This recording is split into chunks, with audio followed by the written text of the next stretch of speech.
At AARP Missouri, we want to support you as you age. But first, you should learn a little more about us. AARP is a nonprofit organization working to help adults 50 plus in Missouri live their lives to the fullest. We advocate for over 700,000 members on important issues such as strengthening Social Security, protecting access to health care, and ensuring everyone has independence and choice as they age. AARP Missouri also offers online tools, resources, and programs you can access right from the comfort of your home. Learn how to protect yourself from fraud and scams with the AARP Fraud Watch Network. Become an active part of AARP Missouri as a virtual volunteer. Find support while caring for a loved one through our caregiving resources. And enjoy a variety of fun virtual events that improve your health and wellness, like our exercise series, Moving It. At AARP Missouri, there's an entire community waiting for you. Learn more about us at aarp.org/mo.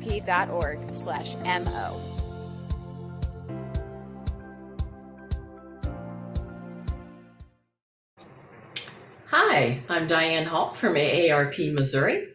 November is National Caregiver Month, and today we'll be talking to AARP's National and Family Caregiving expert, Amy Goyer. Amy, thank you for joining us again. Absolutely. It's always a pleasure. And it's always great to have you here, and I'm glad to have you here again. Your professional and personal experiences make you uniquely qualified to connect caregivers to the resources and services they need.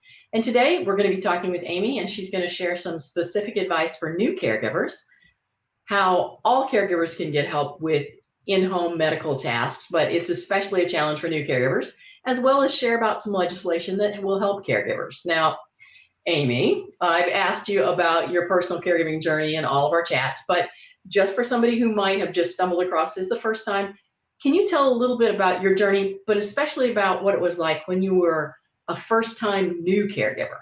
Got it. Yeah. I was in college when I was the first real caregiving experience I had, and that was for my grandparents.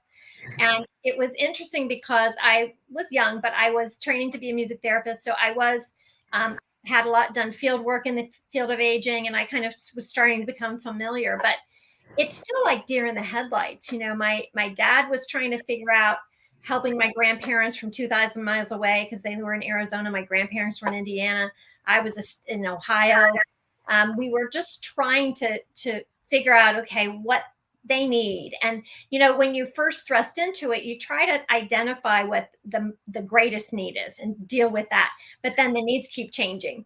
So, you know, the getting the lay of the land is really hard. You know, I didn't live in the town where my grandparents live. I don't know people there. I don't know the systems there and everything. So that's one of the hardest things when you're first a caregiver. And later that was true too with and you know, Diane, it's kind of like that's the first time I really had an intense caregiving experience. But every time you get a new person, and I'm kind of like a serial caregiver where I've cared for numerous people in the row. And every time you have a new experience, it's new again. You know, I've been in different states. My mom had a stroke. She lived in Arizona. We had to figure all that out and getting her the rehab and what's the best place in the area and, you know, getting thrust into that. And then later my sister who lived in Maryland and to try and figure out and help her find resources and support and help. And she had a completely different health condition than my parents or my grandparents had had. So, you know, understanding that health condition and trying to help and support her there. So every time there's something new, you know, and every time it's a little bit overwhelming. Well, and my experience is not as vast as yours because I'm not sure I like the term serial caregiver because that sounds a little bit wrong, but I understand what you mean. Doesn't it? But yeah. In my experience, the caregiving thing doesn't necessarily get easier the more times you do it because it is so different every time. Mm-hmm. And everyone that we care for has some kind of different need for support. And talk a little bit more about the range of things that you've dealt with, particularly as they came up as the new thing. Right. So, I mean, first of all, the new thing was doing it long distance with my grandparents being 6.5 hours away. I mean, that was a new thing. And while Alzheimer's wasn't completely new to me because I had done some field work and I was working in adult daycare eventually. It's still new every time. The first time that my grandmother, I remember being at her house and I was doing cross stitch, needlework, and she had been quite a needle worker. She did needlepoint and she just was, I did quilting, she was amazing. And she swore that I had stolen that from her. The first time that happened, it was like, oh, I knew what to do because of my training, but it was still just that heartbreak of it. So sometimes that's the hard part, is the emotional aspect of when something is new and there's a change. With my mom, she had a stroke, but she had aphasia from the stroke. So she knew what she wanted to say, but couldn't get the words out. And so she had a communication disorder for 25 years after she had a stroke. She died when she was 87. And so getting used to how to communicate with her and figuring that out and trying to figure out what she was talking about and all of that, that was really hard. And it's also really emotional.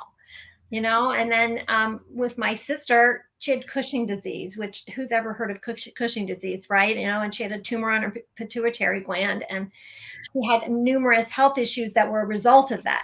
So that was a new path to try and figure out. So every new health condition, trying to figure out the long distance, it's just all the systems are different. Sometimes you feel like you're stumbling in the dark. Well, and the learning curve, I think, is steep and a little bit unforgiving for a new caregiver, particularly when it comes to, the emotional things. It's painful, but you can get through that. Yeah. But when it comes to some of the things that you have to know how to do, because your person depends on that. The medical tasks in particular are one of those things. And I don't know if you can highlight some of that. Yeah, and in fact, as soon as you said that, it brought to mind, my dad had something called a Zenker's diverticulum in his esophagus. It was a little, like a pocket in his esophagus. Food would get trapped there and then come back up, and he would choke on it. And he was sick with a different issue, in the hospital, sick with that issue. But being sick, he didn't deal with that as well, and he aspirated and got pneumonia. So they convinced me that he needed to have a feeding tube, just short term, until he could have that throat surgery. Well, it took 2 months to get him into a specialist, get the surgery scheduled and all that. And that was, they gave me like 5 minutes on what to do with the feeding tube. And we brought him home and we had home health care, thank goodness. I'm a pretty strong advocate, as you can imagine. And I had that home health agency out there all the time with the nurses dealing with that feeding tube. That was completely new to me. I'd never dealt with a feeding tube. And, those kinds of things happened. My mom fell and fractured her spine in 2 places and couldn't walk. And so she had to go through surgery. And it was a very intensive, dangerous surgery. Those are the things that make you feel like, I don't know how to deal with this. The medical equipment. My mom had skin tears a lot.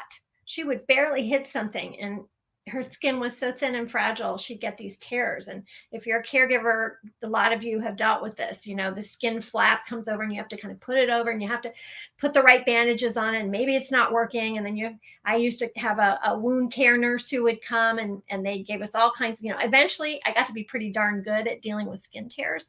But those are the things that, you don't walk into this experience knowing how to do that stuff. Well, and heretofore, nobody would teach you. Your loved one would be in the hospital for whatever, and then they would release them, and it would be like, go take care. Yeah. Good luck. You're on your own.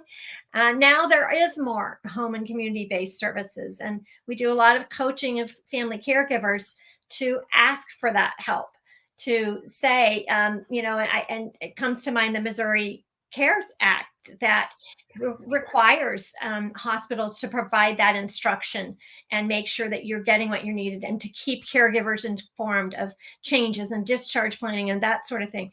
We really are trying to help family caregivers know the right questions to ask and feel confident in asking them. Yeah, absolutely. And this is one of those things. The passage of the CARE Act is not brand new here in Missouri. It's been around a little bit. However, make sure and ask before you leave, because there should be someone there when your loved one is being released from a facility who should be able to walk you through that. I had the similar experience to you, Amy. My mom had a feeding tube, and it was just kind of, yeah, and here's what you do, and you do that, and there you go. Yeah. If I hadn't had home health who came in and said, oh, well, did you know that you could use Coca-Cola to clear out that clog or what? No, I had no idea. So they had a lot of practical stuff. And that was before the CARE Act passed here in Missouri. With it now, there's a lot more training and things that you can get before you go home so that you're a little bit better prepared, because the medical and nursing tasks, I think, are one of the most daunting challenges for a new caregiver. Right. And the majority of us who are caregiving do have some sort of medical nursing task, whether it's medication management, wound care, dealing with the medical equipment. My dad was later on oxygen. A lot of us have dealt with oxygen. It's a lot. It's a lot. And AARP has some great resources. I'm going to go ahead and tell you this now. AARP has some videos at aarp.org/no-longer-alone. And they are videos and guides on dealing with some of these medical nursing tasks, including some of the things we've been talking about, and incontinence, which is another, like, who knows how to deal with incontinence? We've never dealt with that, and so there are things like that, mobility, helping people get around safely, that sort of thing too. Yeah, absolutely. Finding just those resources in one place, and not that we can't explain it, because Amy and I both done both of them. I've done feeding tubes, I've done incontinence, I've done oxygen therapy, all those kinds of things. And we can talk about it for way longer than anybody would want to listen. But if you can watch it in a video, I think you'll understand it better, and it will be clearer for you. So those videos are a great, great resource, as well as there are community resources that are out there as well. Yes. And, I always tell people, I can do anything. I mean, I did things as a caregiver. When my mom was in the hospital, she got C. diff. I was taking care of her just as much as the nurses were and the aides were. I've done stuff I never dreamed I would do. So I can do anything, but I cannot do everything. And there's a big difference. And once I embraced that as a caregiver, that was kind of freeing, because sometimes we feel like we should be able to do everything. And that's just not realistic. It's not practical. So I say we have to build a team. Now, some people say, okay, I don't have any family. I'm alone. And I get that. But most people's teams are not just family. You have the doctors, the nurses, the home health aides. You have your pharmacist. Our pharmacist was so helpful, where I would call him about medication issues and everything. I had a concierge, my dear friend Debbie, who saved me over and over. And she would check on my parents, or she would do things like go run errands for me, help me decorate for the holidays, because that made us all happy and filled our tanks. She helped me organize an anniversary celebration for my parents, all the stuff that you just don't have time to do. And she was a great moral support. Actually, she ended up being a close friend. So something like that. You have AARP. We're a part of your team. And that's why we have all these resources for you. You can go to aarp.org/caregiving. It's all there for you. And we are a part of your team, as well as your local area agency on aging, of course, your AARP Missouri state office. That team is broader than just family.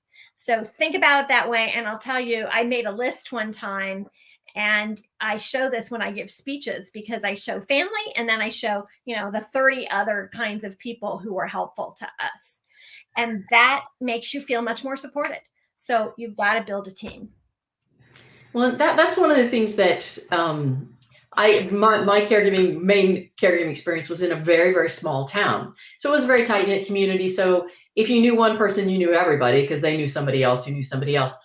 But for, those of us who now live maybe in a bigger place or in a little bit bigger small town, there are other organizations out there that can help you navigate some of that. Can you talk a little bit about that? Because I know you've had experience with the AAAs and with the VA. So could you say a little bit about putting those people on your team?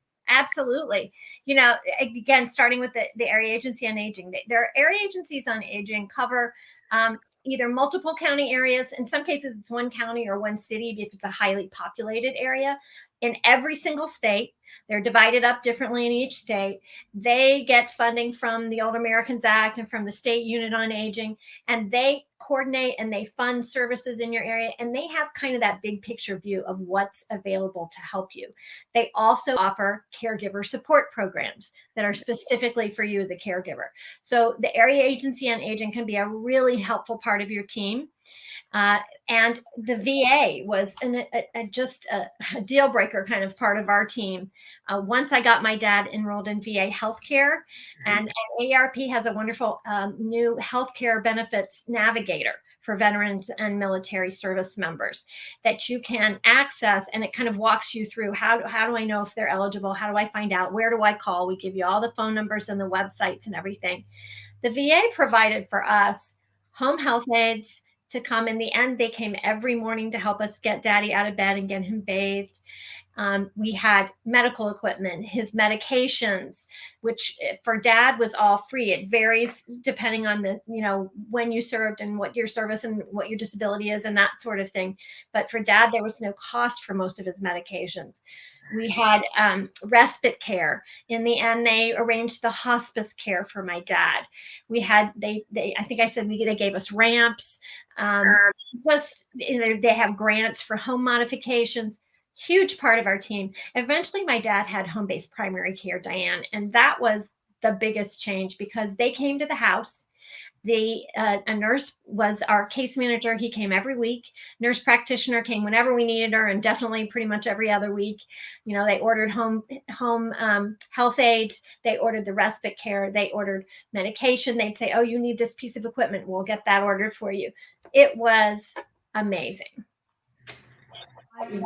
I just can't imagine doing all the things that I know you did and some of the things that I know I did without some of those community-based supports who actually come to the house, who get the equipment, who show you how to use it, who tell you, oh, you need to contact this thing or that person, or here's the paperwork. A lot of this stuff does come through the AAAs, and I say AAAs because I'm using shorthand and that's bad, but the area agencies on aging. And I will say in Missouri in particular, the area agencies on aging, each one have a different name here. They're not called that, but if you search online for that, or AARP.org will have them as well, you can find those, and you can find the one that covers your area, because Amy's right, they cover different chunks of Missouri. St. Louis kind of has its own, Kansas City kind of has its own. The rest of the state is more rural and less populated, so it's kind of spread out. It's a great starting place, as well as AARP's website, which is aarp.org/caregiving, has a lot of good information and connects you to those things that you need when you're a brand new caregiver and you just aren't sure what to do. We're kind of running close to the end of our time, and I hate to do that, because first-time caregivers and new caregivers are the ones who really are a little bit more urgently in need of help. So can you talk a little bit about kind of what is the first thing that they ought to do as a new caregiver? I think once you embrace the fact that you can't do everything, you need to build a team. You have to get organized, and you start learning. You reach out to the organizations. You get help with the medical and nursing tasks. Don't take no for an answer. Keep asking for that and question. Get the instruction that you need. The Missouri Care Act has been passed that helps make sure that you can ask for that instruction, which is, again, so important. And you can. I think the key thing is to know that it's okay that you don't know everything. And one of the most helpful things is to connect with other family caregivers. So the first thing I would have you do if you're a new caregiver is join the AARP Family Caregivers discussion group on Facebook. I moderate the group. We have more than 7,000 members. If you post any question on there, and there's going to be somebody who's been through that and who can give you some advice or who can give you a resource. I'm in there every day. I give links, resources. We had someone who had a Medicaid question the other day. Everybody had some help for them. We have people who deal with, dementia issues or home safety, or how do I get my loved one to eat more? There just is a million things, and you can vent and support. You have to know that you're not the only one going through this. So I really, urge you to do that, and visit aarp.org/caregiving. If you're dealing with medical and nursing issues, you can go /health after that, aarp.org/caregiving/health. That goes right to all of our medical information. And then, of course, we have the Home Alone videos at aarp.org/no longer alone. And I'm glad that you mentioned the Facebook thing, because that was on the tip of my tongue to ask you next, because I think that support and just breadth and depth of knowledge that's kind of 24/7 because it's on Facebook is just an awesome place to go when you just are kind of at your wit's end. Yes, I agree. I mean, the support that's there, and people, get on there and they say, I can't do this one more day. And there's always people there to say, oh, we've got you. You can do this. We're here for you, and it helps you get through that crisis moment. Absolutely. I've heard you speak, a bunch of times over the years, and, I can do anything, but I can't do everything. That is so true. And that group will reinforce it for you. And make it okay that you can't do everything. Yes, exactly. Success as a caregiver doesn't mean you think of everything, that you prevent every fall or every problem, that you solve everything. Being a successful caregiver is being there. It's getting back up when you get knocked down. It's being resilient. It's just doing your best. And I always think of it as walking alongside my loved ones in their journey with their health. I'm there for you. It's the one thing I always knew that I could do. I didn't want to feeling like a failure doesn't really help us. So if I always knew the one thing I could guarantee my family is that I would never give up, and I would always be there for them, and I would always do my best to help. Yeah. And watching you, particularly with your dad, I can say that you were literally beside him all the time, most of the time singing. Yes, most of the time singing. That's one of my good tips. If you're caregiving, use music as your tool. It's just an incredible tool, especially if you're caring for somebody with dementia. It was our constant companion. Well, Amy, thank you so much for sharing your time and your information about caregiving with us during National Caregivers Month. It's been such a pleasure chatting with you this month.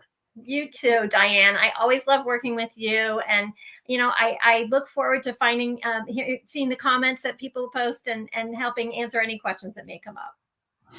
Well, I want to thank our viewers for tuning in as well and joining to learn about caregiving. Please share this video and some of the other chats that we've had with Amy so that others can take advantage of the information if they may need it. You can visit aarp.org/caregiving for more information and resources anytime. Don't forget that AARP Missouri has an online family caregiver resource guide at aarp.org/mo caregiver resources. And if you'd like to find other ways to connect with AARP for more information or just some fun, you can go to aarp.org/near-you. And don't forget to like AARP Missouri's Facebook page and subscribe to our YouTube channel. Thanks for watching.